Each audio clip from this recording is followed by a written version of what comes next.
Vivimos en un mundo en constante cambio que usted merece entender, porque es imposible interpretar la realidad que vivimos sin conocer cada uno de sus colores. Porque muchos son los tonos de la actualidad. Presentamos Matices.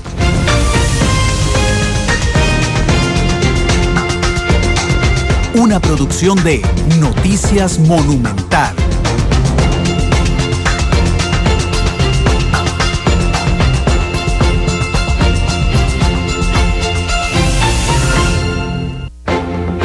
Son las 2 de la tarde con 3 minutos. ¿Qué tal? Buenas tardes, bienvenidos a Matices, este programa de Radio Monumental, que es una producción de Noticias Monumental, que busca detenernos en el debate, en el análisis, en aprender además de lo que ocurre en Costa Rica y en el mundo, de entender los fenómenos que normalmente son titulares de nosotros, los medios de comunicación, pero es un momento de más pasivos ya, analizar lo que pasa en Costa Rica y el mundo. Esta semana ha sido una semana muy intensa.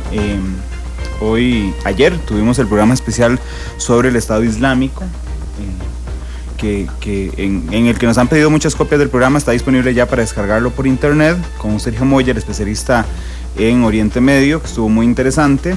Esta mañana en la segunda emisión de Noticias Monumentales dábamos un montón de información política referente a la reacción del ministro de Hacienda y vicepresidente Elio Fallas ante la solicitud que hizo Liberación Nacional por su renuncia. Ha dicho don Elio, nos dijo a Noticias Monumental, que ningún partido puede pedirle la renuncia excepto el presidente de la República. Después, Noticias Monumental se enteró de una reunión que había del presidente, sus ministros, los presidentes ejecutivos y los diputados en un lugar que no había sido revelado a la prensa. Nosotros nos pusimos en contacto con varios ministros que estaban en la reunión, que nos dijeron que no nos podían señalar dónde estaban reunidos. Aún así lo averiguamos, fuimos a ICE, donde finalmente era la reunión esta secreta. Nos encontramos a Sonia Marta Mora saliendo del edificio, y nos confirma la reunión, y a partir de ese momento se desencadena, digamos, un proceso de comunicación, ahora sí formal, donde Casa Presidencial, una vez que lo anunciamos, manda una convocatoria de prensa que atendió el ministro de la Presidencia, Melvin Jiménez, y el viceministro Daniel Soley, explicando que era una reunión común y corriente relacionada con el Plan Nacional de Desarrollo. Pero bueno, hoy en Matices me va a acompañar nuestro jefe de información, Alexander Rivera. Alex, ¿qué tal? Buenas tardes. Buenas tardes, Randall. Buenas tardes también a todos los que sintonizan a esta hora Matices por Radio Monumental. Y hoy venimos también con un tema para aprender muchísimo y para analizar qué ha pasado luego de 25 años. De 25 años de la Sala Constitucional. De la Sala Constitucional. Isel Martínez, nuestra productora, también está aquí. Isel, ¿qué tal? Buenas tardes. Buenas tardes, Randall, Alex, y a los invitados el día de hoy. Un programa que sabemos que la gente va a disfrutar mucho. Es el tribunal más importante del país, y yo sé que va a generar mucho debate y muchos temas de qué hablar hoy. Sí, sobre todo porque aún llamándose Sala Constitucional, muchas veces se convierte en un tribunal de derechos humanos. Para nuestro país ha estado en el ojo del huracán algunas veces. Sin embargo, han sido claves por canales jurisprudenciales para establecer algo tan importante como el acceso a la información pública, el secreto a los periodistas, el derecho a la salud, la importancia que tiene el médico tratante. Y hoy tenemos a dos magistrados muy reconocidos con nosotros. A mi izquierda está don Gilbert Armijo, presidente de la Sala Constitucional. Don Gilbert, buenas tardes. Buenas tardes, don Randall. Muchísimas gracias por la oportunidad de estar con ustedes y con la gente que los sigue por los diferentes medios. Gracias, don Gilbert. Y también está con nosotros uno de los magistrados con más experiencia en la Sala Constitucional, don Fernando Cruz. Don Fernando, ¿qué tal? Buenas tardes. Buenas tardes, un gusto estar acá y hablar de un tribunal tan importante que genera adhesiones y oposiciones, porque bueno, estamos a caballo entre política y juridicidad. Sí, tiene razón, muy interesante la frase que utiliza don Fernando. Recuerden, estamos en vivo 93.5 FM en cualquier parte del país, www.monumental.co.cr desde cualquier parte del mundo, y nos pueden observar esta noche a partir de las 8 de la noche en Canal 2, la imagen de la radio. Quiero hacerle un agradecimiento especial hoy a Delfos Alvarado, que es un oyente que tenemos nosotros en Houston, que acaba de venir a las instalaciones de Monumental, se bajó del aeropuerto y dijo que quería venir a agradecernos. Él siempre está muy atento a todos los programas de Monumental. Él maneja camión en Houston y nos oye por medio del celular. Y entonces vino hoy a saludarnos aquí, así es que un abrazo para él y a las personas que ya nos reportan sintonía a través de redes sociales. ¿Por qué hoy la Sala Constitucional? Bueno, porque cumple 25 años desde que se creó la Ley de Jurisdicción Constitucional, que es la que le da pie a la Sala Constitucional en 1989. Don Gilbert, ¿cuál es el balance? ¿Cómo llega la Sala Constitucional a los 25 años? Bueno, la sala llega entre muchas controversias a veces. Como decía don Fernando, a veces aplaude la gente lo que la sala hace, a veces no. Lo más importante en esto es que, por ejemplo, como lo decías, el país, gracias a los creadores de la jurisdicción constitucional, tiene no solo un contralor de constitucionalidad, sino que también tiene un contralor de derecho convencional, o sea, de derechos humanos. Y bueno, esto tiene muchísima importancia desde el punto de vista de que las personas que antes no tenían acceso a la justicia en determinados temas como género, por ejemplo, o los derechos de los niños, o salud, por ejemplo, con el nacimiento de la Sala Constitucional, esto cambia. El paradigma se replantea, hay alguien a donde pueden llegar y a veces se le dará la razón a las personas cuando lo reclaman, a veces no necesariamente se les dará si no la tienen. Pero lo importante, por lo menos, es que hay un lugar donde, en especial las minorías, en muchos casos, pueden llegar y acudir para que alguien diga si tienen la razón o no en relación al problema que tienen. Bueno, y precisamente, antes de darle la palabra a don Fernando, también vamos a presentarles nuestro boceto, que es un resumen que nosotros hacemos sobre un estado de situación donde justificamos el porqué del tema de hoy. Las grandes obras inician con un borrador. Para elaborar el tema de hoy, este es nuestro boceto. Mientras 25 años de su creación, la Sala Constitucional representa al tribunal más importante en nuestro país. En los últimos años, diversos grupos sociales han propuesto proyectos para reformar la Ley de Jurisdicción Constitucional y efectuarle cambios a la Sala. La Sala Cuarta está conformada por 7 magistrados propietarios y 12 suplentes. El periodo de nombramiento de los magistrados constitucionales es de 8 años con la posibilidad de reelección automática. Para los suplentes el nombramiento es de 4 años. Y cabe destacar que los magistrados son electos por la Asamblea Legislativa. El fin principal de la Sala Cuarta es garantizar el cumplimiento de normas y principios de la Constitución política. Para garantizar el cumplimiento de la Carta Magna, la Ley de Jurisdicción Constitucional establece 6 recursos: el habeas corpus, el recurso de amparo, la acción de inconstitucionalidad, la consulta legislativa, la consulta judicial y el conflicto de competencia. Luego de 25 años de creación de la Sala Cuarta, hoy en Matices damos diversos tonos sobre los alcances y los retos de este Tribunal Constitucional. Diferentes colores. Diferentes visiones. Blancos y negros.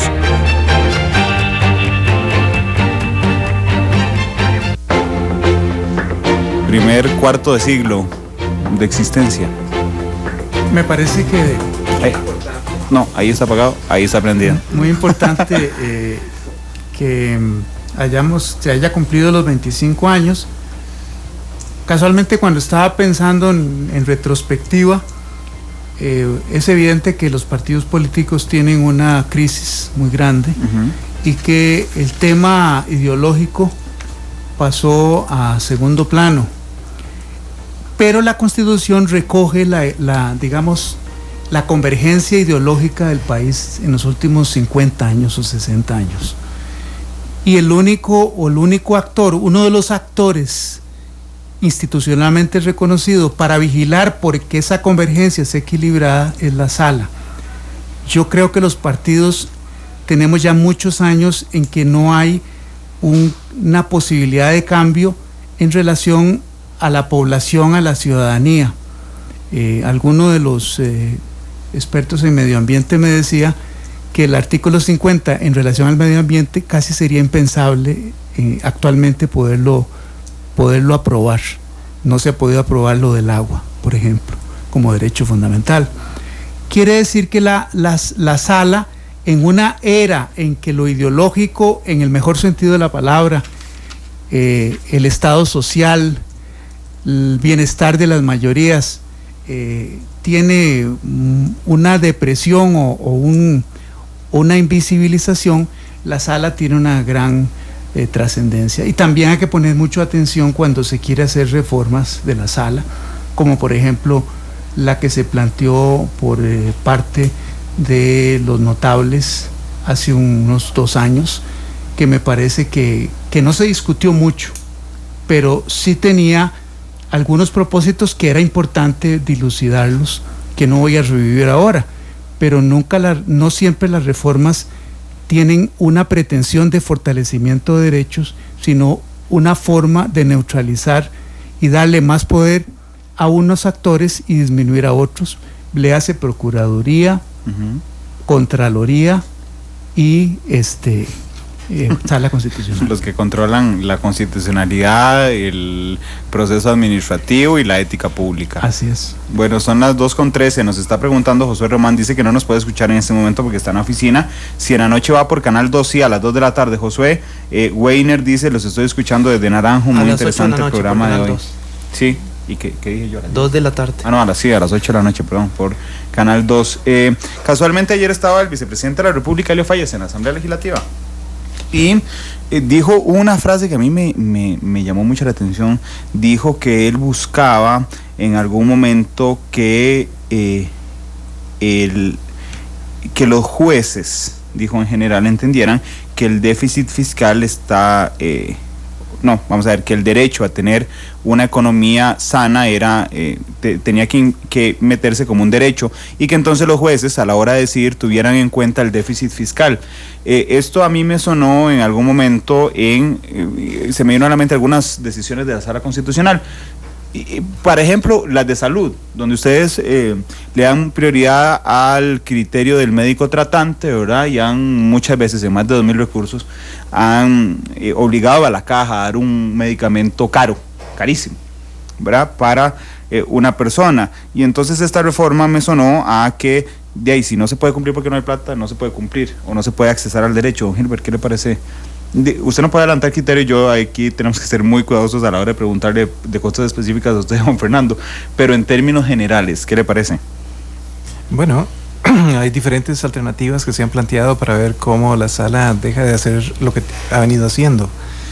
En esto debemos recordar, por ejemplo, que la sala no es la que receta un medicamento.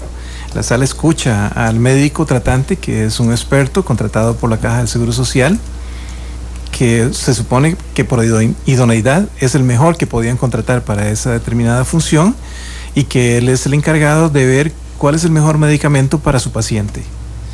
La sala hasta ahora lo que ha hecho es avalar, por ejemplo, cuando ese médico especialista dice que a la señora no se le debe aplicar, por ejemplo, quimioterapia, sino acelerador lineal, que es menos invasivo, le va a quemar menos su cuerpo, le van a quedar menos cicatrices, que el medicamento apropiado es aplicar el acelerador lineal. Nosotros llegamos y le damos audiencia a las otras partes de la caja, y cuando nos dicen que el problema es presupuestario, pues esa no es una razón de peso frente a la mejor atención de la persona.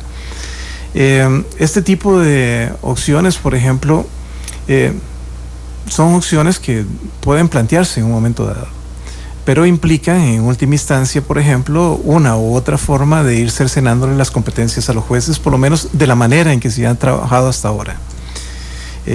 La sala tampoco es que le da todo lo que la gente pide. Si ustedes ven nuestra estadística, aproximadamente un 50% se declaran con lugar y un 50% se declaran sin lugar.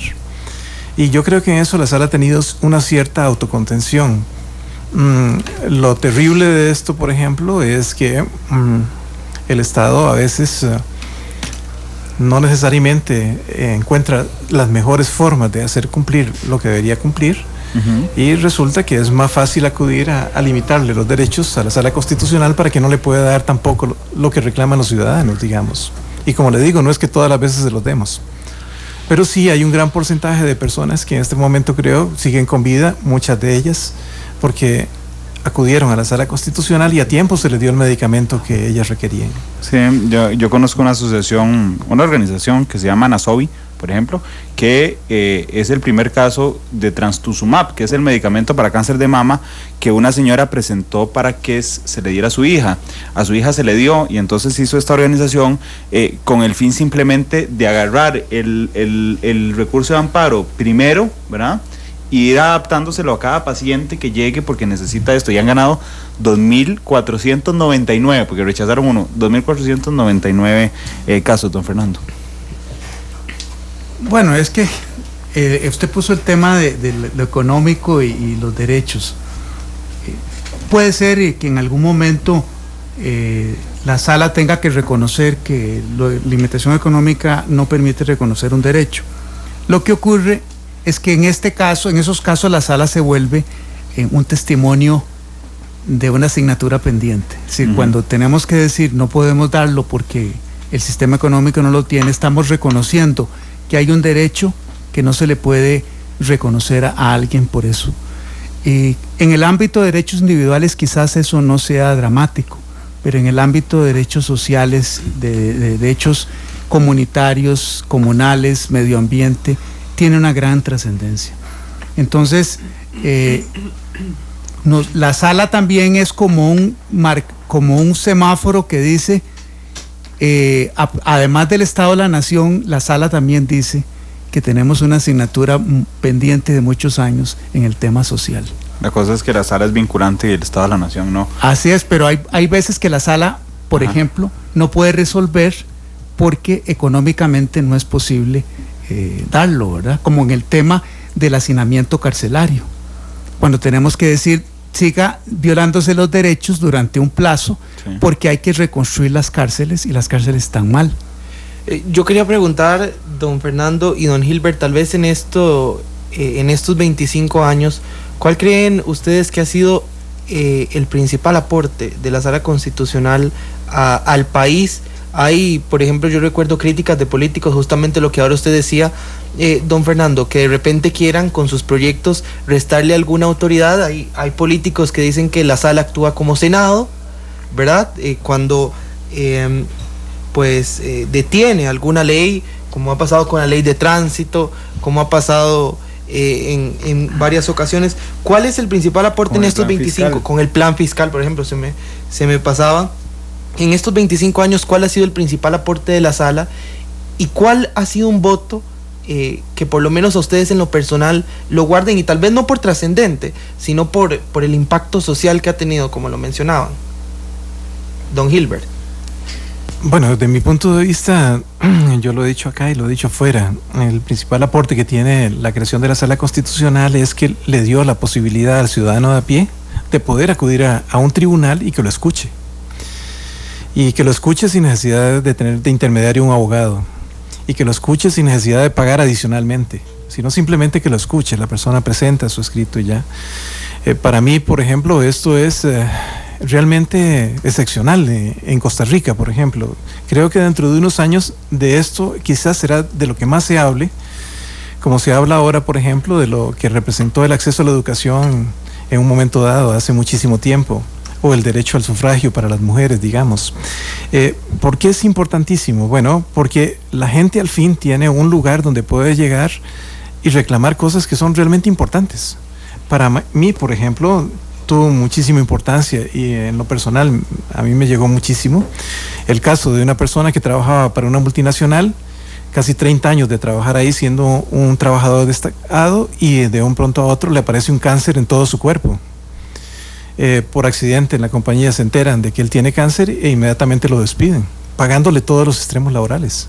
Pero esto implicaba de que él ya no podía tener acceso a la seguridad social para seguirse atendiendo, y además el puesto que él tenía, que era un puesto de alto gerente dentro de esta compañía, digamos, el dinero que le dieron le alcanzó por un tiempo muy corto para pagarse sus propios medicamentos, para tratarse el cáncer y para mantener el resto de sus obligaciones. Bueno, este es un asunto que la sala resolvió después de escuchar a las diferentes partes, y declaró por primera vez, por ejemplo, que estábamos ante un caso de despido por discriminaciones por razones de salud. Bueno, en los Estados Unidos hubo un caso muy famoso sobre este tema, que fue el caso Filadelfia, donde una persona también es despedida por tener SIDA en ese momento. Bueno, en este caso, este señor tuvo la oportunidad de ser reinstalado gracias a la intervención de la Sala Constitucional. Y no solo ser reinstalado, este señor estaba muy satisfecho una vez que el fallo se dio, porque él sentía que de la compañía lo habían corrido como un perro, decía él, Claro. literalmente, y él le había dado sus mejores años y era una persona increíblemente premiada, digamos, a nivel mundial, porque era una compañía multinacional. Y lo cierto del caso, este señor fallece unas semanas después. Después de que lo restituyeron. Después de que lo restituyeron. Pero esto jamás hubiera podido ocurrir, por ejemplo, si no hubiera existido la Sala Constitucional, porque desde el punto de vista legal ya a él le habían cancelado todos los extremos laborales. Entonces, ¿qué tenía que reclamar? Y bueno, así como esto, muchos otros casos más, pero dejo a don Fernando. Bueno, yo quería destacar algo muy significativo. A mí me parece extraordinario que Gilbert Armijo sea el presidente de la sala. Y lo digo con la espontaneidad que uno tiene que hablar. Gilbert Armijo tuvo la posibilidad de no ser reelecto magistrado. Le iba a pasar lo mismo que me pasó a mí. Y por circunstancias de un buen devenir político y un buen quehacer político, eso no se le aplicó. Eso significa que Gilbert Armijo demuestra la independencia de la sala de elegirlo, porque a mi juicio, si las fuerzas políticas de aquella época no estaban de acuerdo con él, probablemente ahora tampoco les es muy grato. Pero yo creo que eso es un aspecto que yo quería destacarlo en el caso de él. Y que demuestra la independencia. Así es. ¿Cuándo fue que lo reeligieron, don Gilbert? En el 2010. Sí, en el 2010, 3 años después de la agenda de implementación. A eso quería llegar. Cuando se aprueba el TLC y se vienen 12 o 13 proyectos de agenda de implementación, y ya casi le doy la palabra a Isel, vienen 13 proyectos, se les hace la consulta de constitucionalidad y 11, si no me falla la memoria, o 12 de los 13 iban 5-2. Los 2 votos que declaraban inconstitucional la agenda complementaria eran ustedes 2, ¿verdad? Y evidentemente eso no le caía muy bien a los políticos. En el caso de don Gilbert fue un anuncio de lo que iba a pasar después en el caso de don Fernando. Yo no tengo claro si don Luis Paulino Mora, que en paz descanse, intervino en ese momento, digamos, con esa claridad política además que tenía, pero además había, digamos, un conjunto de fuerzas en la Asamblea Legislativa que logró contener lo que iba a pasar. En el caso de don Fernando pasó, y más bien fue la sociedad civil y los medios de comunicación, que yo voy a sacar pecho, los que dijimos lo que estaba pasando. De alguna forma ustedes 2 les cobraron votos, don Gilbert. Bueno, el caso de la agenda de implementación y el Tratado de Libre Comercio, sí, en efecto, don Fernando y yo salvamos el voto en prácticamente todos, muchos aspectos, sí. Y bueno, yo no sé, las coyunturas a veces son muy complejas en este país, y lo cierto del caso es que en muchos de los votos nosotros, tanto don Fernando como yo, hemos ido por una línea diferente al resto de la sala. No solo en lo que tiene que ver con esto del Tratado de Libre Comercio y demás, sino el caso Cruzitas, por ejemplo, que fue otro caso que fue paradigmático, digamos, en este país en relación a lo que se discutía. Yo creo, por ejemplo, que hemos tratado de mantener una línea determinada. Esa línea, por ejemplo, a veces no le gusta a algunos sectores políticos, no le gusta nada, y bueno, hay consecuencias a veces, digamos. En realidad don Fernando y yo seguimos acá por accidentes del destino. Digamos, las coyunturas del ser nacional también a veces juegan, porque el hecho de que nos pudiéramos mantener en este puesto, por ejemplo, tanto don Fernando como yo, eso no significa que eso fuera gracias a lo que nosotros hicimos. En realidad, quizás es una buena oportunidad para agradecerle a todos los que de una u otra forma contribuyeron para que no sucediera lo que se esperaba que sucediera, o sea, la destitución tanto de don Fernando como la mía.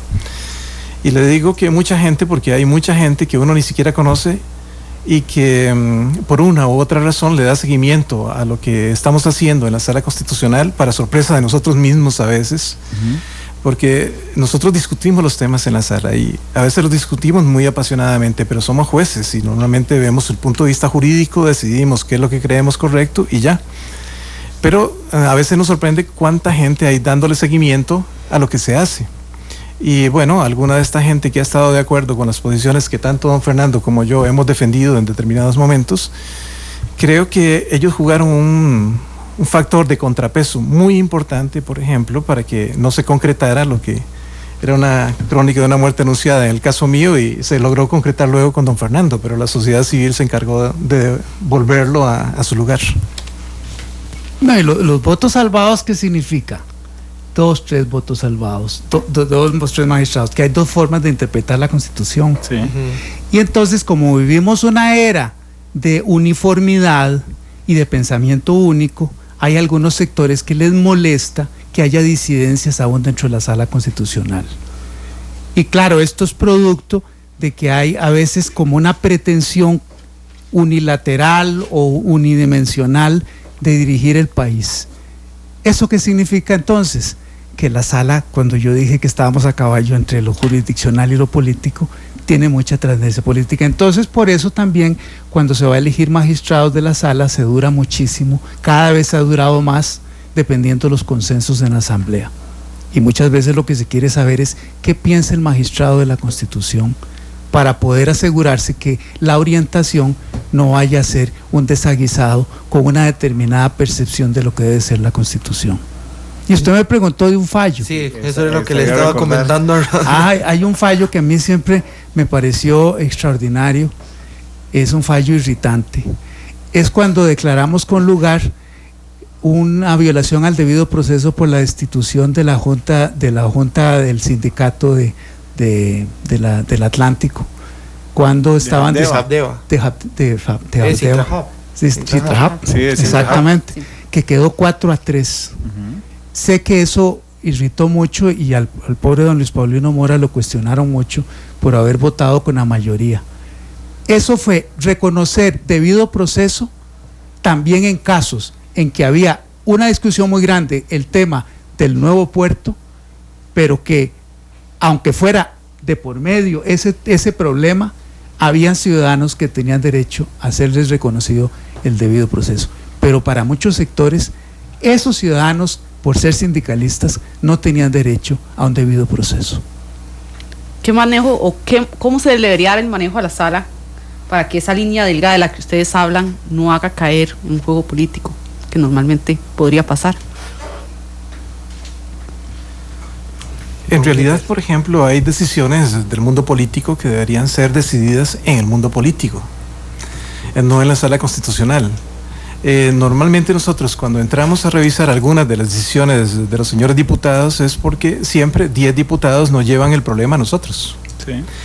El problema para ellos es que una vez que lo ponen en la cancha nuestra, la cosa se va a decidir no con los parámetros políticos que ellos están acostumbrados a manejar, sino que se decide jurídicamente, desde el punto de vista de qué dice la Constitución o qué dicen los convenios internacionales. Y fundamentalmente lo que revisamos, entre otras cosas, es si el procedimiento que se llevó a cabo para que esa ley exista fue el correcto o no.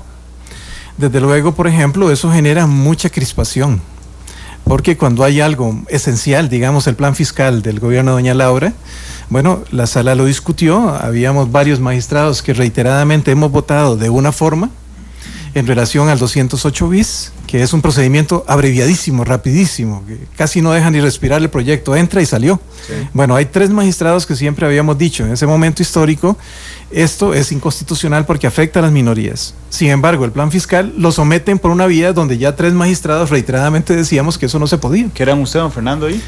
Y Ana Virginia Calzada. Y bueno, lo único que pasó fue lo que iba a ocurrir, los 3 íbamos a mantener nuestra misma posición en relación a este tipo, uno más se agregó a esta posición, se convenció y el plan fiscal cayó.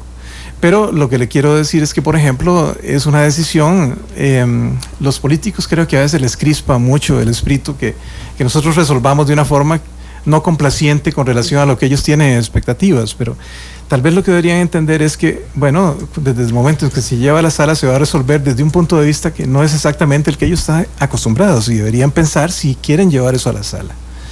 Y quizás evitarían muchos conflictos si toman sus decisiones en la Asamblea Legislativa y resuelven el punto desde un punto de vista eminentemente político, si eso es lo que desean. pero tal vez a veces no le sirva. Y a veces usted diga, bueno, ¿qué fue aquello? Este diputado votó a favor y me firmó la consulta de constitucionalidad. Salió del grupo de presión, los complació creyendo que el proyecto tenía un vicio constitucional, don Fernando. Bueno, eso se ha discutido, si un diputado votó a favor de una cuestión y después plantea la consulta. Yo no me hago problema de eso. Si la plantea y la consulta es pertinente, a mí me parece que es suficiente eso. Y comprendo además que en el juego de estira y encoge político hay cambios de circunstancias muy rápidamente. Bien dicen que 24 horas puede ser una eternidad en política. Y por eso yo creo que es una actividad tan complicada que siempre la veo con mucho respeto, porque creo que estar en la política es tal vez más complicado que estar sobre una tabla de surf, ¿verdad? Porque eso es impredecible, las cosas que ocurren. Pero yo creo que la consulta es una buena medida en términos de que hasta ni siquiera se tarda más de un mes, porque es un mes y el asunto se resuelve. Pero les trasladan la responsabilidad de alguna forma de decisiones que ellos no pueden tomar. Digamos que lo que hemos notado es que, por ejemplo, hay temas excesivamente complicados para resolverlos y es más fácil que decir, bueno, es que esto se va a hacer así porque la sala nos dijo que lo hiciéramos así, pero no porque nosotros quisiéramos hacerlo. Entonces, claro, la sala se convierte en un parapeto que se utiliza algunas veces, digamos. Hay decisiones muy complicadas desde el punto de vista político. El TLC fue un caso de esos. El TLC duró 6 años en el mundo político viendo si se votaba o no se votaba, y al final, cuando ya logran votarlo, dicen, tiene que pasar obligatoriamente por la sala. O sea, nosotros no pedimos que nos llevaran esto. Bueno, ahí se ve este tipo de situaciones porque las implicaciones que tiene son fuertes. Y bueno, vamos a hacer una pausa comercial. En las últimas semanas yo he oído a varios políticos decir, y vamos a aprobar nuevos impuestos si la sala constitucional quiere, y vamos a cortar el tope de pensión si la sala constitucional quiere, como si fuera una cosa de voluntad. Dice Sergio Cruz, estos son los programas que la población debería escuchar para salir de la ignorancia política, dice Sergio. Gracias, Sergio.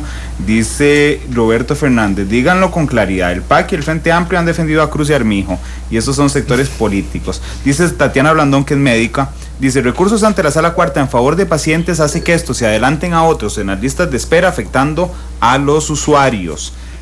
Dice Josué Román, decía don Eduardo Ortiz que es preferible el gobierno de los jueces que el de los políticos en tiempos previos a la sala constitucional. Dice Marcelo Guevara, sin la sala constitucional hace años nuestro estado habría dejado de ser social y de derecho. Y Agustín Ruiz pregunta, ¿es la sala cuarta una defensoría de los habitantes pero con autoridad? Parte de los...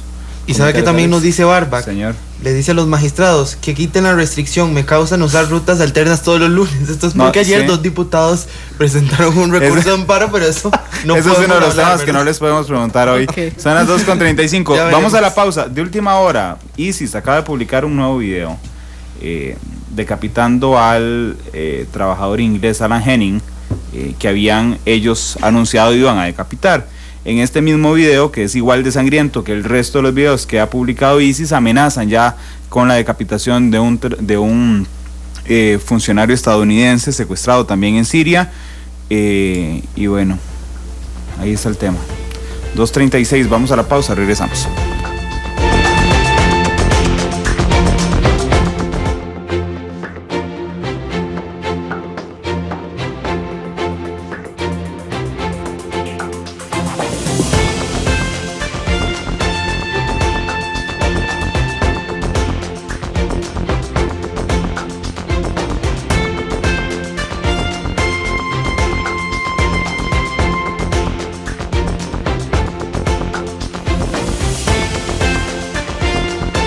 Porque la realidad tiene muchos tonos, matices.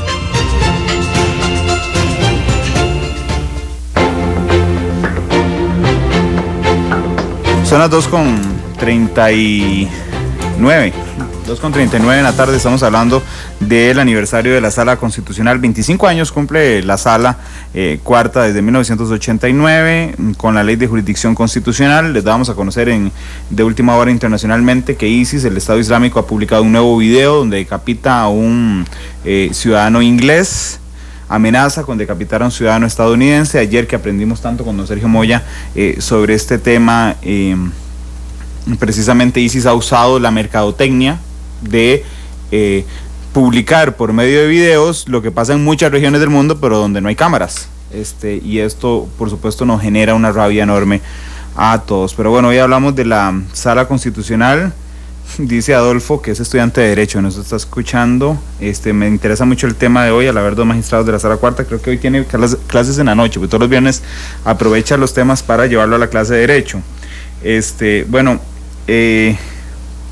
Había algunas manifestaciones en Twitter de que el PAC los defendía a ustedes y el Frente Amplio, de que no hubiera un Estado social de derecho en Costa Rica, en el tema de la caja, de que se resuelve cada caso, es decir, cada persona que alega que se le puso una cita para el 2018, ustedes le dicen no, tiene que dársela rápido y ese le brinca la fila. Hay una crítica y no sé si quieren referirse a alguno de los 3 puntos en particular. Don Gilbert. Gracias. Bueno, en relación a los votos de los asuntos que llegan a la sala, incluso sobre eso a veces tenemos diferentes criterios. En el caso mío, por ejemplo, yo siempre voto a favor de que se les otorgue lo que se está pidiendo en aquellos casos donde el médico tratante lo haya dicho de esta manera o se trate de un procedimiento urgente, en el sentido de que el médico tratante haya dicho, mire, si no se le opera, esta persona fallece, o si no se le lleva, si no se da el medicamento, esta persona puede tener muchas consecuencias. Para que ustedes tengan, en esos casos, por ejemplo, cuando no es urgente, yo salvo el voto y digo, no lo doy. Pero hay casos que son absurdos. Por ejemplo, hoy vimos el caso de un señor de 90 años que anda con una sonda permanente para orinar, y la tiene ahí desde hace un tiempo, le provoca constantes infecciones. Si se la quita del canal urinario, no puede orinar él y necesita urgentemente que le hagan una operación. Bueno, la operación se la programan hasta el año entrante, con unos 90 años. Sí, claro. O sea, son situaciones en que uno a veces no lo entiende y su médico tratante sí recomienda, por ejemplo, que se lleve a cabo. Bueno, cosas como estas se declaran con lugar. En relación, por ejemplo, a lo que se mencionaba, decía extra micrófono ahora, por ejemplo, hablando en relación a la reelección mía, que en realidad, por ejemplo, gente que decidió, por ejemplo, para que yo pudiera continuar, incluso no tiene que ver con ninguno de los 2 partidos que mencionaba. El presidente de los libertarios en esa época jugó un papel fundamental, digamos, para que la destitución no se llevara a cabo. Y en el caso mío de la reelección, por ejemplo, todos los partidos votaron por mí. O sea, hubo 38 votos en la reelección, se requieren un mínimo para que me puedan haber reelecto, y sin embargo en la votación la mayoría de los partidos concurrieron. Desde luego había sectores en esos partidos que no estaban de acuerdo, ni nunca van a estar de acuerdo con que yo esté sentado en la silla que estoy. Y de hecho, en realidad, por ejemplo, don Fernando y yo seguimos sentados en esa silla pese a muchos empujones. A veces uno ve determinadas políticas que se comienzan a implementar que uno no sabe si son para implementar políticas económicas o para ver si don Fernando Cruz y Gilbert Armijo se van. Sí. No, Fernando. No, esa cuestión sobre que nos defiende el Frente Amplio y el PAC. En realidad yo creo que ese sería el sueño o la pesadilla de que los magistrados tuviéramos un alineamiento con los partidos políticos. Los partidos políticos están en el quehacer político en sus demandas diarias. No dudo que los sueños de algunos y las que quieren convertirlas en sus sueños y pesadillas para la población es que ojalá la sala fuera monocolor, pero un monocolor partidista. Eso no está bien. Yo creo que lo que me ocurrió a mí y la defensa no tiene que ver con el color de los políticos, sino con el tema de gobierno. ¿Cuál fue el que me objetó? El que estaba en el gobierno, porque es incómoda la sala. Pero lo que es conveniente siempre es que ningún magistrado esté alineado con ningún partido y que sea respetado su decisión y que no se atente contra su función por el hecho de que resolvió de determinada forma o de otra forma. Esa parte es que yo creo que hay que hacer esa distinción para saber que la condición del magistrado es una condición que aspira a tener una independencia bastante bien definida, lo cual no significa que no pueda tener una ideología política, pero no son los partidos, es por el hecho de que los que querían, digamos, despejar la cancha eran los que estaban en el gobierno. Don Fernando, ahora que usted menciona esto del sueño de algunos, de que la sala sea monocolor, de que todos piensen igual en la sala cuarta, ustedes dos ya pasaron 2 veces por el proceso de nombramientos y usted mismo contaba, ¿no?, cómo en la comisión de nombramiento de la Asamblea Legislativa, diputados intentan tantear a ver cómo piensa el magistrado, cómo piensa el candidato en cierto tema, para ver cómo serían las eventuales votaciones. ¿Qué cambios podría hacerse al proceso de nombramientos de los magistrados, ya que ustedes han pasado por este proceso?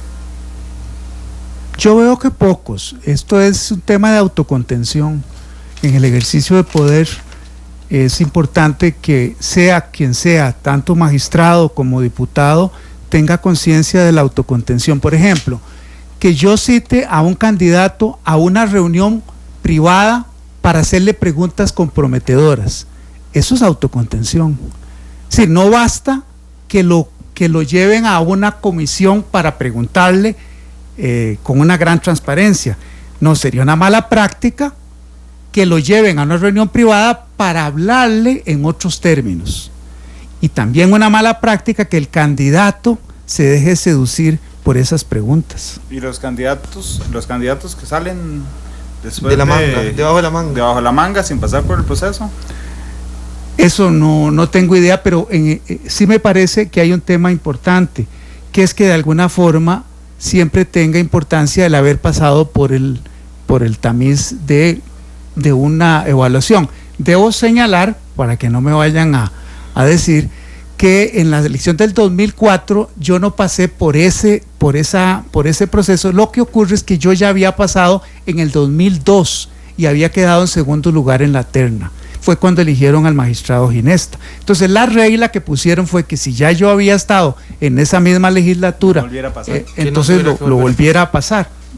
Pero digamos que eso atenúa. Lo importante es que porque podría ser un candidato XY que salga a última hora, pero su comportamiento, la forma, la autocontención, los méritos lo justifican.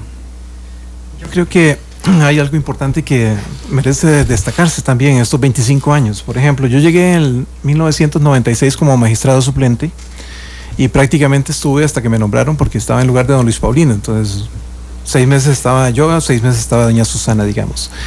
Y a mí una de las cosas que me llamó mucho la atención es que, por ejemplo, cómo se los habían arreglado los diputados para poner alrededor de una mesa a todo el país. ¿Y qué decirles? Por ejemplo, había diputados que eran ateos, digamos, y otro diputado que era, otro magistrado que era del Opus Dei.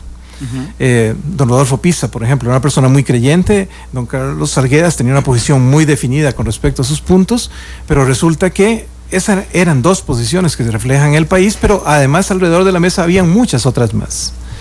Lo que les quiero decir es que, por ejemplo, lo importante y quizás de los aciertos de la Sala Constitucional en este periodo es que cada magistrado puede tener su visión, digamos, de país, su visión de cómo interpretar la Constitución y el derecho, pero no está solo. Hay una especie de frenos y contrapesos entre nosotros mismos, digamos, que hace que muchas veces las decisiones no salgan ni de un extremo ni de otro.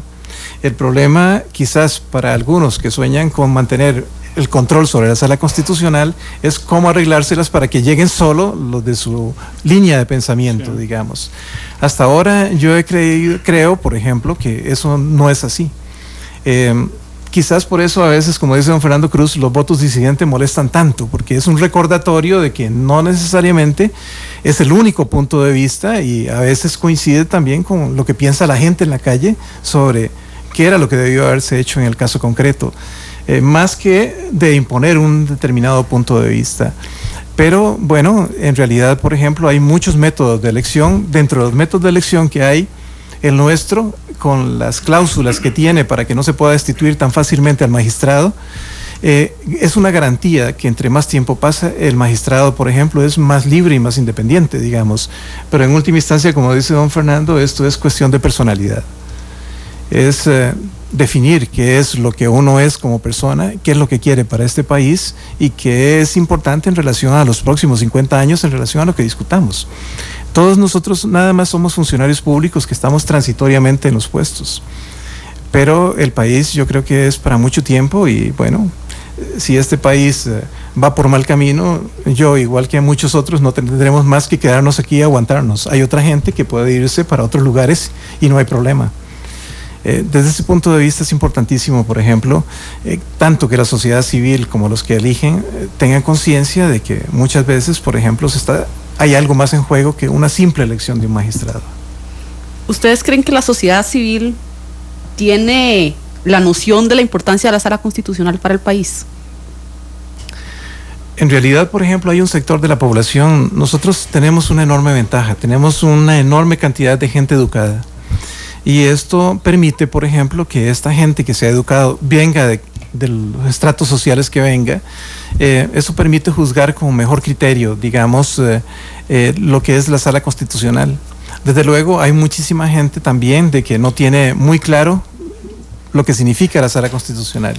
Pero aún la gente que tiene menos preparación, digamos, para juzgar qué es lo que se hace y cómo se hace, sabe muy bien qué significa un salacuartazo. Sí. Y sabe que tiene algunos derechos que alguien le puede escuchar y sabe que puede ir a un lugar donde se lo recibe, incluso en la madrugada, porque nosotros funcionamos 24 horas. Y para mí eso es importante. Creo que es una cuestión de educación, de formación. Y la verdad es, por ejemplo, que independientemente de los que estamos transitoriamente en estos puestos, por ejemplo, creo que la existencia de la sala constitucional marca un antes y un después. Y yo esperaría que podamos continuar por mucho tiempo. La cantidad de trabajo es la mejor forma de legitimarnos, pero es una cosa perversa porque también atenta contra nuestra salud. Pero mientras nosotros podamos tener una respuesta a los ciudadanos, eso legitima nuestra existencia. Debo destacar que el amparo costarricense es un amparo muy particular, sui generis. Así como tan sui generis ha sido eliminar el ejército. Es un amparo muy abierto, informal, que trasciende y que cuestiona desde el principio. Sé que esto ha recibido críticas, pero el ciudadano debe ver en ese amparo una garantía que lo aproxima un poco mejor a un gobierno participativo. Pues por esa razón yo creo que en la medida en que tengamos mayor posibilidad, ese amparo tan sui generis nos legitima. Y debo señalar 3 fallos que me parecen de mucha importancia para la sala.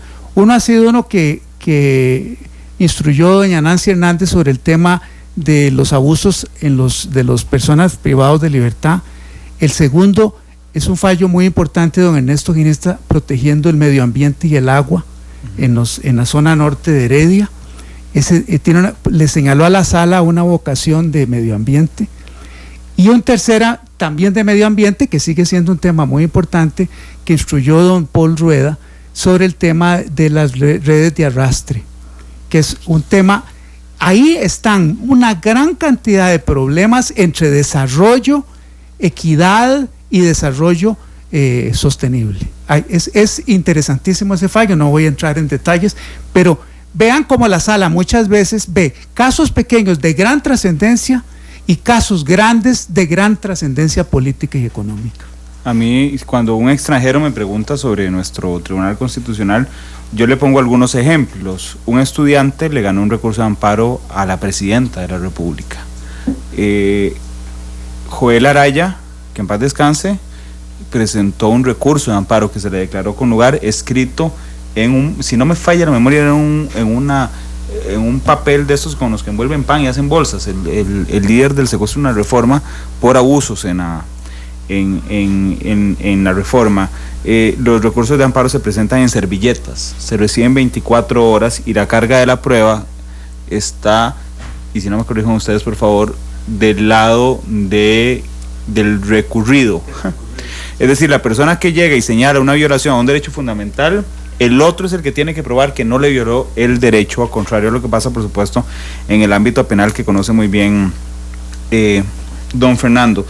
Cuando pasó lo suyo en la Asamblea Legislativa, que a mí me llamó la atención porque es muy difícil que en Costa Rica, bajo el modelo periodístico que tenemos, se hable con claridad sobre las posiciones editoriales. En su caso fue el único que yo recuerdo donde la prensa salió a señalar una violación al Estado de Derecho. Después lo hizo el fiscal general, el presidente de la Corte y gran parte. En la Corte Plena siguiente, donde usted estuvo, recuerdo que usted dijo, voy a decir algo que pueda dar alergia, los nombramientos perpetuos.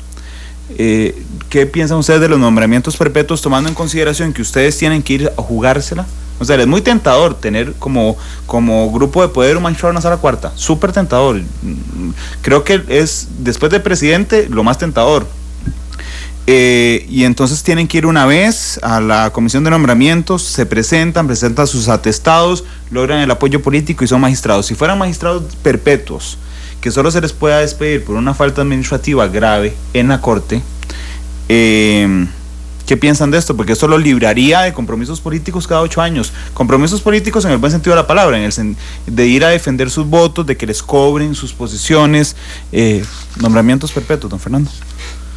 Eso se discutió en la constituyente y se logró llegar a una fórmula de consenso o una fórmula intermedia. 38 votos negativos, entonces se elevó a una mayoría calificada de votos en contra. Ajá. Para poder garantizar la permanencia, lo cual significa que en el fondo hay una necesidad de la permanencia del juez en su cargo para asegurarle su independencia. El juez no solo se asegura su independencia por la forma en que es nombrado, sino por la forma en que se mantiene en el cargo. Pero todos los otros jueces inferiores son permanentes, así es, excepto los magistrados. Exactamente, porque la excepción la hizo la constituyente, no obstante, si mal no recuerdo, que el grupo de don Rodrigo Facio, de los socialdemócratas, había propuesto que fuera un nombramiento vitalicio, al igual que la Corte Suprema norteamericana.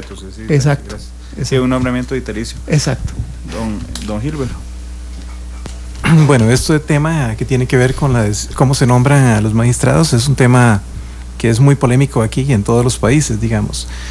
Nuestro constituyente en el 49 encontró una fórmula intermedia diferente a la que existía en los Estados Unidos. Por ejemplo, en los Estados Unidos el juez es nombrado y se queda ahí hasta que se jubile o hasta que se vaya, digamos.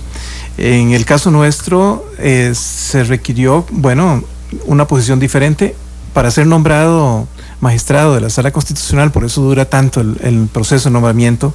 Se requiere una votación muy calificada, o sea, 38 votos. A veces basta, por ejemplo, de que haya la suspicacia de que X aspirante simpatiza con X partido o Y, para que automáticamente el resto no lo apoye, entonces nunca llega. O sea, tiene que haber un consenso entre los diferentes partidos que existen en la Asamblea para que la persona salga y obtenga sus 38 votos. Pero una vez que se vence el periodo de los 8 años, si el magistrado desea continuar en el puesto, digamos, tiene que someterse a una rendición de cuentas en la Asamblea y además, esta vez es al revés. Para no continuar se requieren 38 votos para que lo excluyan, digamos. Hasta ahora, por ejemplo, el sistema había sido bastante equilibrado, pero equilibradas también habían sido las posiciones y las fuerzas políticas en el país. Ahora, con la situación de don Fernando, vimos un fenómeno que nunca se había visto en la historia de este país, o sea, que es típico de Guatemala o de El Salvador o de otros países, digamos, pero no en Costa Rica. Eso hace que a veces debamos pensar tal vez si hay otras alternativas, pero desde luego esto pasa por el control político, en el sentido de que ellos serían los que podrían impulsar este tipo de cambios y no nosotros como magistrados. Alex.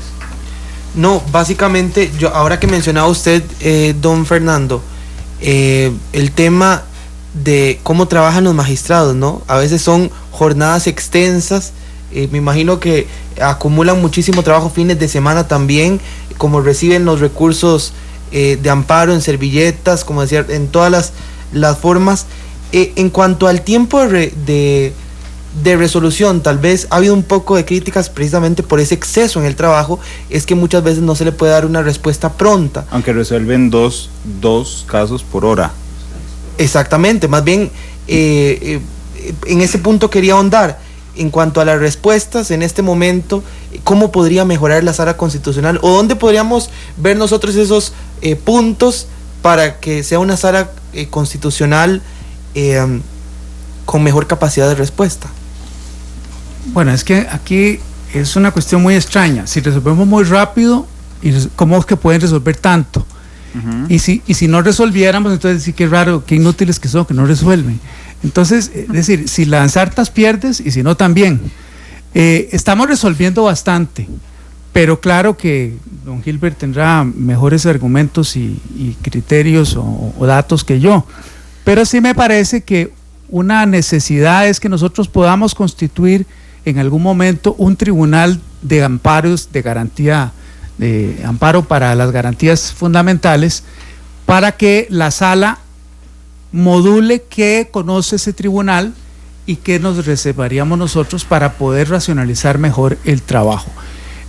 El tema no es disminuir poder o reducir amparo, el tema es darle una respuesta que permita tener una respuesta institucional, jurisdiccional, que permita asumir eso. Ya eso se propuso en el pasado y no se pudo.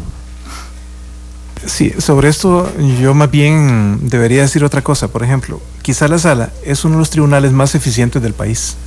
Si ustedes ven nuestras estadísticas, por ejemplo, verán que nosotros nos entran entre 14 y 20 mil asuntos al año y salen entre 14 y 20 mil asuntos al año. O sea, nosotros tenemos una capacidad, por ejemplo, de apoyo desde nuestro personal en la Secretaría hasta el equipo que trabaja con cada uno de nosotros, los letrados y los magistrados, y la cantidad de asuntos que se votan por semana son muchísimos. Nosotros votamos, decidimos asuntos los martes, los miércoles, jueves y los viernes. Es la única sala de la Corte que funciona 4 veces a la semana, digamos. Las demás votan 1 o 2 veces si acaso. Y si ustedes ven la cantidad de asuntos que salen, también es una enorme cantidad.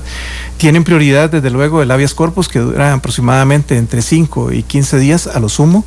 Y igual los asuntos de salud son los que tienen absoluta prioridad sobre todo lo demás. Pero les digo, por ejemplo, que 15 días en este país, donde los asuntos duran para resolver, y los abogados que están oyendo sabrán de lo que hablamos, 15 días es un tiempo récord prácticamente, por ejemplo. Y en 15 días una persona sabe si tiene la razón o no en relación a lo que pidió a la Caja del Seguro Social, si hay que darle o no darle el medicamento. Es más, desde el momento en que presenta el amparo, normalmente la presidencia dicta una resolución interlocutoria donde dice de una vez que se tomen las medidas del caso para solventarle o ayudar de conformidad con lo que dice el médico. Que eso difícilmente se ve. ¿Cómo hemos logrado esto? Lo hemos logrado, por ejemplo, con una gran capacidad de trabajo de todo nuestro personal, y además nos hemos adaptado muy rápido a los cambios que necesitamos a través de tecnología. Esto nos ha permitido, por ejemplo, seguir dando respuesta, digamos. Sin embargo, a pesar de lo rápido, lo que decía don Fernando es que, por ejemplo, meterse a votar la cantidad de asuntos que votamos todos los martes, todos los miércoles, los jueves y los viernes, cuando ustedes llegan el fin de semana, están agotadísimos, porque hay mucho trabajo y además hay que llevarse trabajo para la casa para ir viendo lo que viene la otra semana. Y le agregamos a esto lo que normalmente mis compañeros dicen y tienen razón. Hay asuntos muy complejos con un enorme peso, con enormes presiones, digamos, de todos los sectores, de la forma en que la sala va a decidir un caso concreto. Entonces, como el de Melvin Jiménez. Digamos, como algunos casos muy complejos. No le voy a preguntar nada de fondo, yo guarde, pero digamos, ese es el caso ejemplo donde la sala tiene que detenerse, en el buen sentido de la palabra, y decir, este es el impacto que va a tener nuestro voto. Así es, sí, como ese y muchos otros más, digamos. Pero sí, implican decisiones a veces que en el mundo político son muy complicadas. Claro. O que lo que se diga, por ejemplo, va a tener una incidencia enorme sobre determinadas situaciones. Y bueno, ese peso hay que llevarlo y cada uno de nosotros lo lleva conforme mejor lo puede.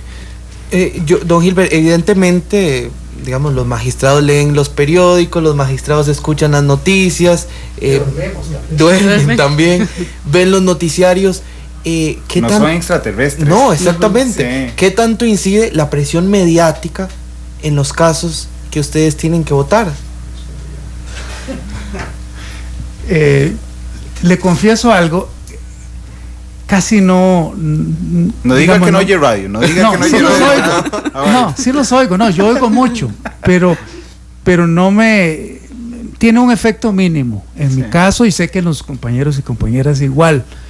Tal vez es el hecho de tener 42 años de andar en lides judiciales y haber estado en la Fiscalía General, pero sé que a todos los compañeros les pasará más o menos lo que a mí me ocurre.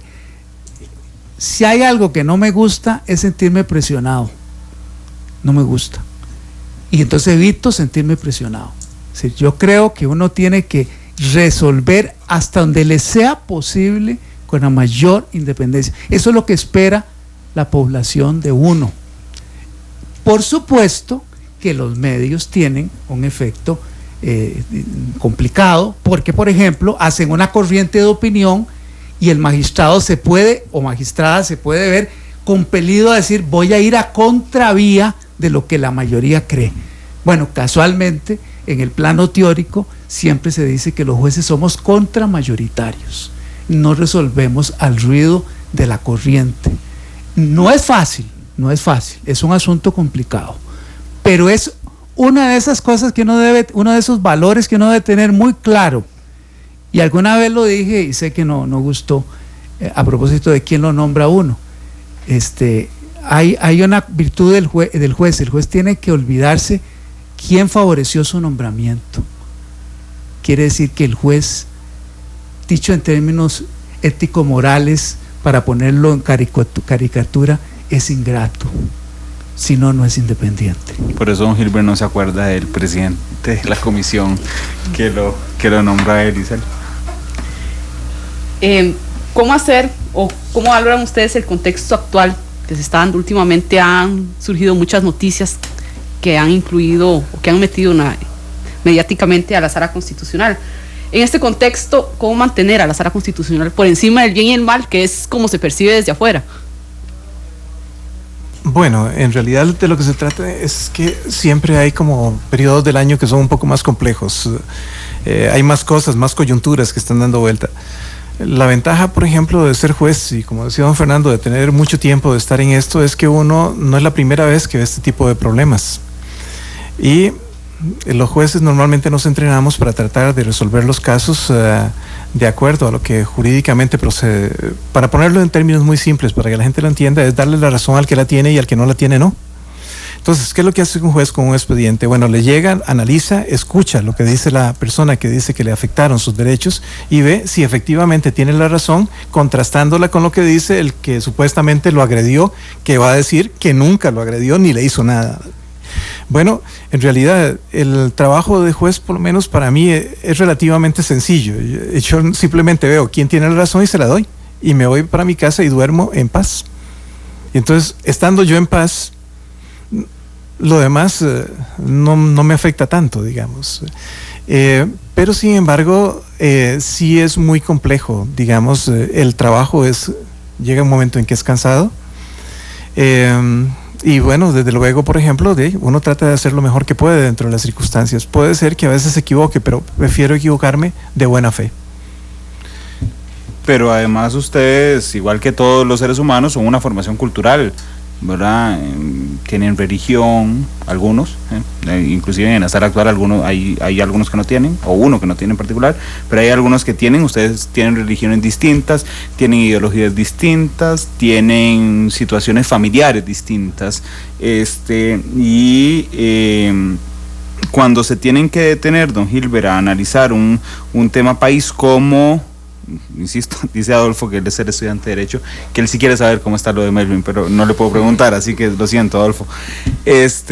Cuando ustedes tienen que detenerse a decir, bueno, estas son las implicaciones, ustedes no pueden abstraerse de la realidad, ni de las presiones, pero no solo de las presiones malavidas, sino de su formación cultural, de lo que ustedes creen, del Dios en el que creen, de los principios que privilegian, don Gilbert. Es complicado, no es tarea sencilla. De hecho, por ejemplo, sería más complicado si yo estuviera solo resolviendo todo lo que la Sala Constitucional tiene que hacer, digamos, porque sería mis creencias, mi particular concepción del mundo, lo que yo pienso que debería ser lo apropiado o no. Pero la ventaja que yo tengo es que yo tengo 7 compañeros. Sí. Y estos 7 compañeros no necesariamente piensan como yo pienso. Es más, nuestros votos salvados reflejan de que normalmente los compañeros no piensan como pensamos nosotros. Sí, pero de hecho en el tema religioso, por ejemplo, y creo que porque me impresionó mucho lo que usted decía, la sala junta, digamos, todas las visiones de mundo que hay en Costa Rica, o por lo menos las mayoritarias, porque si yo me pongo a pensar, y jamás voy a revelar las preferencias religiosas de cada uno de ustedes, pero digamos, en la sala actual hay gente católica de creencia absoluta, hay ateos, hay evangélicos, ahí están representados. De alguna forma esto es el contrapeso, porque en buena teoría lo único que ustedes deberían ver es interpretar la Constitución y punto, pero eso no pasa nunca, porque no se puede, es inhumano. De hecho, por ejemplo, la ventaja que nosotros tenemos, por lo menos con la integración actual, es que la mayoría de nosotros somos jueces. Y los jueces toda la vida tenemos que enfrentar cómo resolver problemas jurídicos con la Constitución o con la ley. Y creo, hasta donde he podido apreciar, por ejemplo, de que mis compañeros analizan el tema desde el punto de vista que tienen que analizarlo. La discusión es constitucional o convencional, lo que digan los tratados internacionales de derechos humanos, y resuelven el caso. Desde luego, por ejemplo, digamos, puede ser que a un determinado asunto haya alguien que le afecte un poco más determinada posición, pero cuando una persona considera que no puede resolver un caso porque hay alguna afectación tan seria de algunas percepciones, debería inhibirse, por ejemplo. Y normalmente los pocos casos que hemos conocido, por ejemplo, de por alguna situación, entonces se acepta, el ordenamiento lo contempla. Pero en realidad, por ejemplo, este aspecto del religioso, por lo menos en la sala, no pesa tantísimo. Es más, los casos donde nosotros discutimos sobre este tema son en los casos donde hay una cuestión de fe de por medio. Que decirle, la muchacha evangélica, por ejemplo, que estudiaba biología y que tenía que hacer exámenes los sábados en una materia determinada, y resulta que, de acuerdo a su concepción, ella no podía hacer exámenes esos días. Bueno, llega a la Sala Constitucional, analizamos el caso y vemos que esa muchacha ha perdido 3 veces ese curso porque el profesor decide que sus exámenes solo se hacen los sábados, y a pesar de lo que le han dicho las autoridades, no cambia el examen. Bueno, en este caso, a pesar de que yo no sea evangélico, digamos, o los otros compañeros, bueno, nosotros que analizamos es el tema de qué es lo que dice la doctrina, la jurisprudencia, los tratados internacionales y la misma Constitución en relación a la fe. Y lo que decimos es, bueno, que en este tipo de casos, por ejemplo, tiene que haber una excepción, por esas razones, y declaramos con lugar. Y aquí votamos todos, o sea, no vota solo el que es de una orientación, digamos.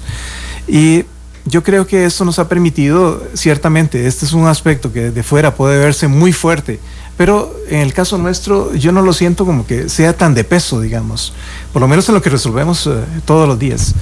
Y normalmente esos casos los votamos por unanimidad. Sí. Don Fernando, ¿quería agregar algo a este punto? No, es que yo creo que tal vez hay 2 temas en el que lo religioso podría tener alguna importancia. Uno no ha llegado a la sala, que es el tema del aborto. Ya le van a caer. Bueno, pero digamos, ahí hay un núcleo medular que hay que valorar. No se necesita ser religioso para defender la vida. Entonces, pero hay que verlo, porque el magistrado constitucional no está en función de sus creencias ni de su propia confesión, está en función de la pluralidad. Y yo creo que eso lo debe tener muy claro, no obstante las convicciones que uno pueda tener. En segundo lugar, el tema de la diversidad sexual, digamos, de los grupos diversos, de opciones distintas. Ese es un tema que hay que resolverlo caso por caso. Ahí, si usted ve, puede haber diferencias en relación a la visión en los últimos años. Pero me parece que lo ideal es que ninguno de los magistrados o magistradas se vea influido por su convicción religiosa para desconocer que otras personas tienen otras visiones, tienen otras necesidades que el Estado social debe darles respuesta. Son las 3:14, dice Enrique Herrera que nos estaba escuchando, dice Adolfo que una muestra de eso, aunque hay algunos magistrados que ya no están, fue el voto de FIF del 2000, de fertilización in vitro. Dice Héctor Rodríguez, religión y valores andan más o menos de la mano. Héctor, depende la religión, y si se es yihadista, pues, estar a muerte. Dice Frank Amparos, aquí se me fue el timeline, porque hay un montón de comentarios en Twitter. Rechazar un amparo contra la no aplicación de la Convención Americana de Derechos Humanos en el Tribunal Primero Civil. Dice Héctor Rodríguez si hay que pertenecer a algún grupo o argolla, dice, perdón por la palabra, para ser tomado en cuenta como un juez, que creo que es más un tema de corte que un tema de sala. Dicen que hay cosas que rayan en lo banal, que son llevadas a la sala constitucional. Y pregunta Adolfo si han hablado del tema de los tribunales regionales. Voy a robarles unos instantes para ir a una pausa comercial y regresamos con la última parte del programa. 3:15.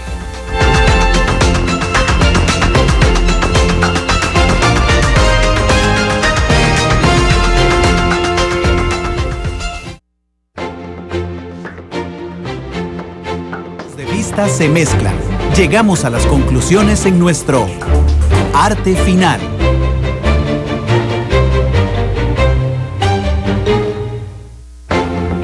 Son las 3:18. Hoy hemos aprendido mucho, dice Andrés Olsen, el licenciado Andrés Olsen, dice excelente programa, la sala cuarta le da vida a nuestra democracia. Yo en algunos, que he compartido con don Gilbert, de hecho algunas mesas de exposición en el tema de acceso a la información pública y al secreto profesional, yo siempre digo que antes del 89 el acceso a información pública planteado en la Constitución política era letra muerta, que en la ley de jurisdicción viene a decir, bueno, podemos aplicar las cosas. Sí, hay una pregunta también que nos llega en Facebook. Johnny Vargas nos dice, ¿a los magistrados les parece justo y honesto pedir el 70% de los depósitos judiciales para un pequeño grupo del Poder Judicial en detrimento de un paupérrimo 30% para la caja, que en este caso representa a toda la población nacional? Nos dice Johnny Vargas a través de Facebook. Sí, yo no sé si quieren opinar del tema porque, vamos a ver, podemos opinar libremente del tema, pero es que ese es un tema corte y yo tengo que tener muy claro, nosotros tenemos que tener muy claro que don Gilbert es presidente de la Sala Cuarta y don Fernando es de la Sala Cuarta, y aunque integran la Corte, aquí no está la presidenta de la Corte, pero tienen libertad de referirse si quieren a cualquier, al punto, no sé. ¿No? ¿Don Fernando? No, pues si no digo nada pareciera como que lo estaba viendo. Que rehuyo. Pero yo creo que es una buena observación, eso no está todavía resuelto, es una observación que hay que tomar muy en cuenta, porque el tema de pensiones es un tema que alza muchas irritaciones y no hay duda de que también hay una debilidad muy grande en la atención de los adultos mayores. Yo ahora, ya que tengo 65 años, ya estoy en la puerta, ya di el primer paso para los adultos mayores, es que todavía me siento identificado todavía más con ese tema. ¿Los acaba de cumplir, don Fernando? Sí, no, en enero los cumplí. Ayer tramitó el carnet y eso. No, ¿No lo tramitó? No, seguro lo de oro es nada más el color. Giselle. Bueno, en este momento, en los últimos meses se han presentado reformas o proyectos de ley para hacer reforma a la jurisdicción constitucional, consecuentemente a la Sala Cuarta. ¿En función de qué, si se hacen algunos cambios a la Sala Cuarta, se debería hacer? Bueno, sobre esto hay muchísimas propuestas. Si ustedes analizan los proyectos presentados a la Asamblea Legislativa, verán que algunos han sido presentados por la misma Sala Constitucional en momentos dados y otros han sido presentados por diferentes diputados. Hay tantas propuestas como ideas. Hemos manejado la que mencionaba don Fernando Cruz, por ejemplo, de crear tribunales que resuelvan amparos o habeas corpus a nivel provincial, digamos, que podría ser una forma de acercar un poco más la justicia constitucional a la gente, pero esta es una propuesta. Alguna otra propuesta hice yo en algún momento dado, en el sentido de que modificar un poco la ley de la jurisdicción constitucional, una sola norma, que permitiera que una vez que se resuelve un amparo en relación a un tema, eso sea vinculante erga omnes para todos los casos iguales, digamos. Y esto ya se aplicaba cuando teníamos el 102 de la ley de la jurisdicción constitucional, que era en relación al debido proceso. Una vez que la sala se pronunciaba sobre esto, eso obligaba. Pero bueno, son diferentes propuestas. Lo único que ocurre y lo que a veces me preocupa es que, por ejemplo, uno puede presentar una propuesta que crea razonable a la Asamblea Legislativa, pero esto no significa que se vaya a aprobar la propuesta que uno presentó. ¿La convierten en la comisión, en otra cosa? Digamos que hay algunos riesgos parlamentarios en relación a los proyectos. Debido a esto, por ejemplo, a principios de año estuvimos en conversaciones en la Asamblea, nos invitaron para que opináramos sobre un proyecto de ley que había, no nos parecía para nada en ese momento y se desechó. Posteriormente, la misma Asamblea invitó a la sala a que coparticipara con la comisión. Este asunto yo lo llevé a la sala y la decisión de la sala fue que no íbamos a participar en esta actividad conjunta por diferentes razones que se analizaron dentro del pleno de la sala. Yo como presidente... En resumen, para que no fueran colegisladores de alguna forma. Exactamente. Y bueno, esto se lo comunicamos formalmente a la subcomisión que nombró Asuntos Jurídicos, diciéndole que la sala no podía participar en ese proyecto conjunto. Pero en realidad, por ejemplo, tal y cual estamos ahora, hay mucho trabajo y deberíamos encontrar una válvula de escape. Lo que pasa es que es más fácil modificar la Constitución que la ley de la jurisdicción constitucional. Si ustedes ven, en estos 25 años prácticamente no ha sido modificado. La Constitución sí, en estos 25 años. Bueno, y antes de darle la palabra en esta pregunta a don Fernando, que creo que ya es la última, ¿no se les antoja de alguna forma como una caja de Pandora? Todos estamos de acuerdo, todos podemos querer cambios en la Constitución política, pero llamar a una constituyente podría ser una caja de Pandora donde por cambiar una cosa puedan irse conquistas sociales y jurídicas que hemos conseguido a través de los años. La prensa, cuando se anunció la ley de delitos informáticos, todo el mundo aplaudió en la conferencia de prensa. Fue hasta después cuando dijimos, si este artículo que se colaron aquí de Mordaza, que después le pusimos ley Mordaza. Los secretos políticos. Sí, de los secretos políticos. De alguna forma no les da miedo que cambiar algún detalle administrativo, como crear tribunales regionales o hacer un micro, digamos, permitir que 4 magistrados o 3 magistrados vean amparos, sea una caja de Pandora donde les pueda salir cualquier cosa, don Fernando. Bueno, ese siempre es el riesgo por el juego político, que es comprensible. Son distintas fuerzas políticas en el juego de poder concreto, porque no es el juego de poder ideológico. Si uno se pone a ver, ideológicamente los partidos tienen hasta paternidades, ¿verdad? El PAC es hijo de Liberación Nacional en términos muy simples, pero ideológicamente no hay una diferencia esencial, y así otras cosas. Pero sí es cierto que siempre hay ese riesgo de que pueda ser una caja de Pandora. Lo que me parece es que si uno establece de antemano qué sería intocable o sobre qué hay consenso, y a partir de ahí construir un proyecto, yo no vería ningún problema. Me parece recordar que en algún momento don Rubén Hernández se refirió a esa posibilidad en esos términos, digamos, sí, establecer una base sobre la cual hay consenso, y entonces queda el resto para una discusión sobre temas bien definidos, y eso evitaría un poco ese peligro que tiene esa caja de Pandora, porque todavía, por ejemplo, sobre temas de garantías sociales no hay un consenso absoluto. La misma globalización lleva a plantear que las jornadas laborales debieran ser más flexibles, debieran ser diferentes, que los sindicatos debieran tener otro papel.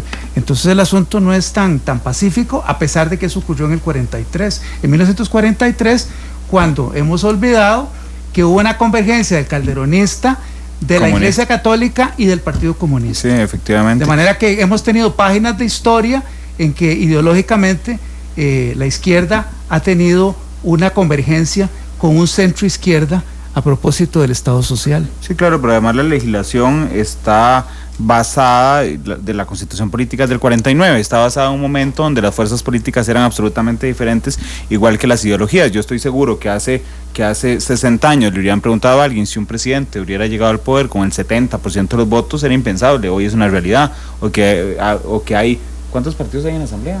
9, 10 en la práctica. 11 en la práctica, 11. Pero bueno, digamos que 9 era impensable hace 60 años cuando se generó la Constitución Política. Muchas gracias, de verdad, los dos, siempre es un gusto tenerlos aquí, porque aprendemos mucho, hablamos de temas importantes. Uno puede estar de acuerdo o no con los votos de la Sala Constitucional, pero es innegable que es un parteaguas la Ley de Jurisdicción Constitucional. Gracias, don Gilbert, gracias, don Fernando. Muchas gracias, don Randa. Bueno, supongo que serán noticias en los próximos días. Ahí los molestamos. 3:27. Los esperamos a las 7 de la noche en la tercera emisión de Noticias Monumental. Gracias, Alex. Gracias, buenas tardes. Isel, porque Buenas tardes. esta semana estrenamos modelo, ¿verdad? Ahora lo hacemos los tres, Matices, y compartimos un poco los micrófonos. Gracias, feliz tarde.